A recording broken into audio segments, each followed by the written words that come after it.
extensions of this into the regular school year, do you think, in the future? Or will that depend on the success of the... What do you mean for extensions? Like, I guess what I mean is students can study abroad in Florence for fall or spring semesters or for the summer institute. Will this remain exclusively in the summer for international students, or do you think it's a possibility that international students could someday join a full semester? Well, that's already happening, because last year, and Amber would know the number precisely, okay. I think we already had about 80 international students in Florence. I'll ask her about that. And quite a few of them go for the semester. Well, I did not know that. You learn something new every day. Okay. And then I guess that's all I have on that, unless you think I'm missing anything. No? Very Okay. good, right? Okay. So you went to Cambodia. I went to Cambodia with Professor Jim Tyner from our Department of Geography. And we did a few things. We met with this institution that it's called DC-CAM, which means, it stays for, because it's a strange acronym. Wait.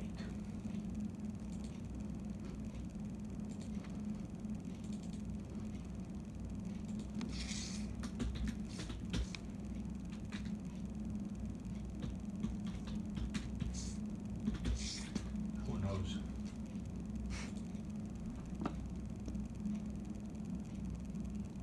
Yeah. Okay, it's called Documentation Center of Cambodia. Okay. DC, like DC, the city /CAM, and this is it's a center that collects the documents, has an enormous archive. It's in Phnom Penh, in the capital, and does research about the genocide under the Khmer Rouge. Professor Tyner is an expert, a world-renowned expert in this topic. But we also have grad students from that institute in Kent, and we do send some grad students there. Perfect. I'm sort of looking to get in touch with some students who studied in places that some would perceive as either dangerous, more dangerous than the United States, or controversial in some way. Do you think you would be able to reach out to any of those? I see Jim next week. Perfect. So if you give me a call, my name, my number, or you write me an email, what do you prefer? At the end of next week, I might be able to have an answer for that. That would be great. And if you want to, we send students to Saudi Arabia. Yes, I'd love anybody you could get me in touch with. I just talked to two of them an hour ago. Oh, really? 2 girls. That went to Jeddah? Yes. Yes, I've been trying to get in contact with them. Do you want their names? I would love that. Okay, write an email. And I'll write you an email. We send students there. We send students to Cambodia. We send students to Israel and Palestine. I applied for that. We send students to, because there is more than this. Yeah. We send students to Ghana. We will send students to Rwanda. Wow. So we always have to be respectful and in compliance with the State Department warnings, etc. We send students to Colombia. Bogota is not this. I went to Bogota, and believe me, it's not the easiest place. Oh yeah.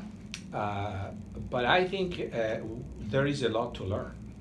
If we do it in the right way, with the right precautions, it's a great learning experience. Agreed.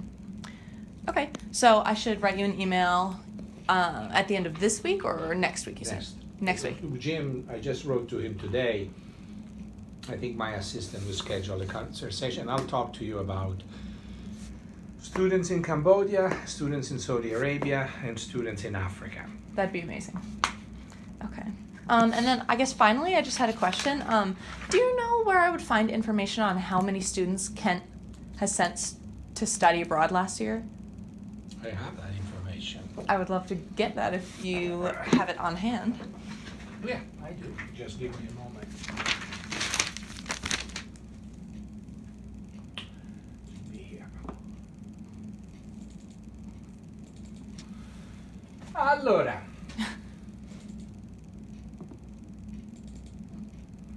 Last year, we sent abroad 1,329 students. Wow. And that is from fall 2017? The academic year. Okay, perfect. And that is, wait a minute, that is, that is 6.4% increase compared to the previous year. Okay. Do you happen to have on there like how many countries?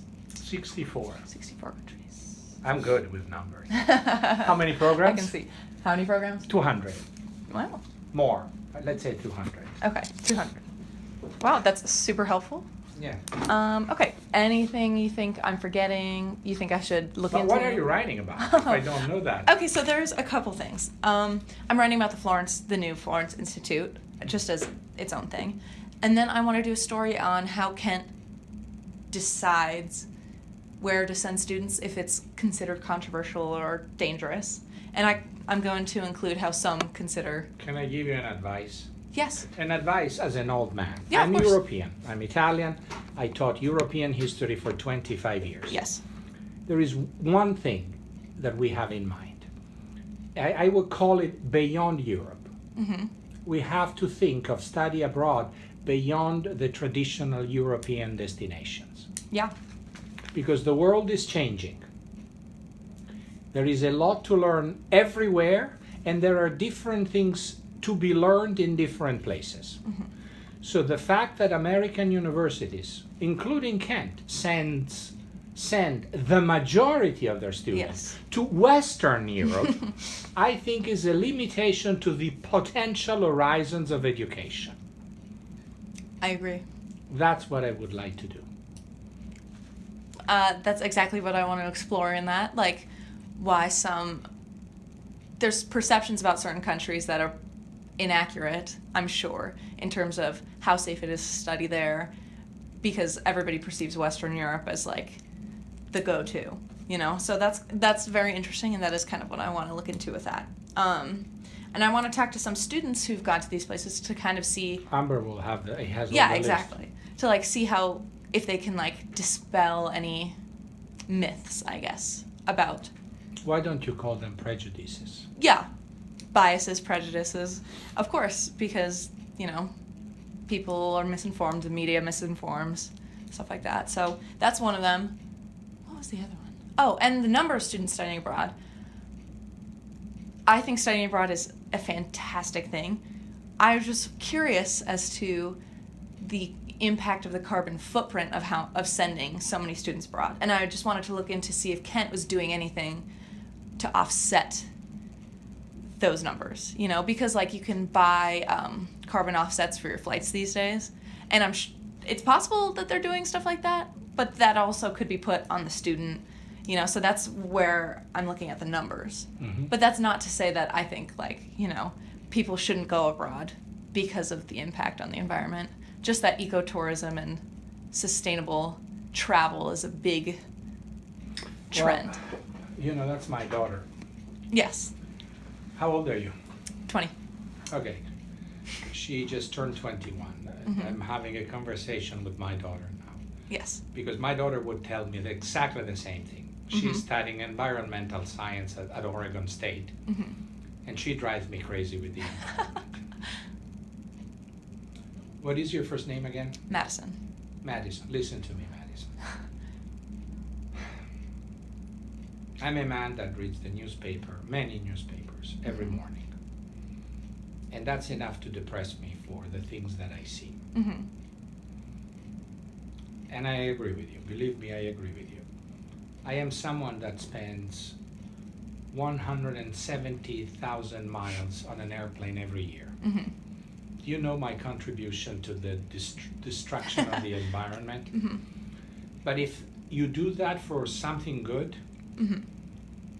If I think of how many airplanes are being flown for war purposes, search the website. I have no idea why I did it a few months ago. Uh-huh. Let's say in the world there are 200,000 airplanes. Mm-hmm. 150,000 are military airplanes. I believe it. So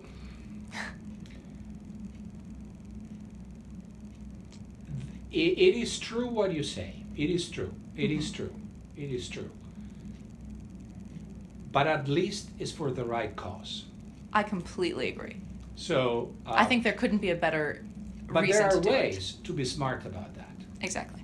There are ways to be smart about that, because it doesn't mean, I'm doing this with the right intentions, but I'm still hurting you. That's not right. So yes, you're actually putting a finger in a wound. We should think about that more. Mm-hmm. Yeah, I don't want to at all try to suggest that Kent stop sending students abroad. No. I know you don't mean that. Yeah. But you also understand my point. And Of course. I think halfway between our 2 points, there is a middle ground where we should continue to do the right thing, but with the lowest impact possible. Yes, and that's exactly what I'm trying to see if Kent is pursuing. I honestly, this is the first time in which someone, you, and I thank you for this, brings it up in a conversation about a work that I've been doing for years. Mm-hmm. So, well, if you want an answer now on what we will do, I don't have an answer because I just thought about this a minute ago. Yeah. But I will give thinking to this. Okay. And I'm also going to contact the Kent State overall sustainability administrative branch, I guess, to see if they've considered it. And I'm not the type of person who's going to try and smear anybody for not thinking of it. It's more in the hopes that it will plant the seed in someone's mind at Kent. Yeah. And have I given you the impression that I'm not taking it No. way? No, it seems like we're on the same page, more or less. Yeah, but then let's say we are on the same page. Yes. What can we do? Well, I think the most reasonable thing to do, I know there's usually a study abroad fee for every student. Carbon offsets for flights usually cost about $25.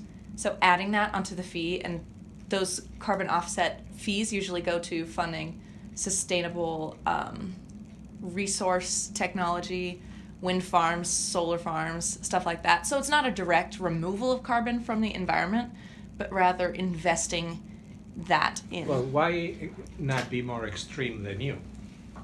Explain. And just take it out of the air? No. Why should the students pay for that? Yeah, I agree. I don't necessarily think the student should pay for that. Well, if we send a student abroad, maybe we could pay for that. Yeah. I think that would be reasonable, personally. Because otherwise it's too easy to be virtuous but using the wallet of someone else. Yes. That is a fair point. And I didn't know that there was this fee, 25. Yeah. I mean, it's not on every flight option because it's a newer thing people are doing. And every airline does it? No, not every airline does it. But where do I learn more about this? Because another solution is to fly with the airline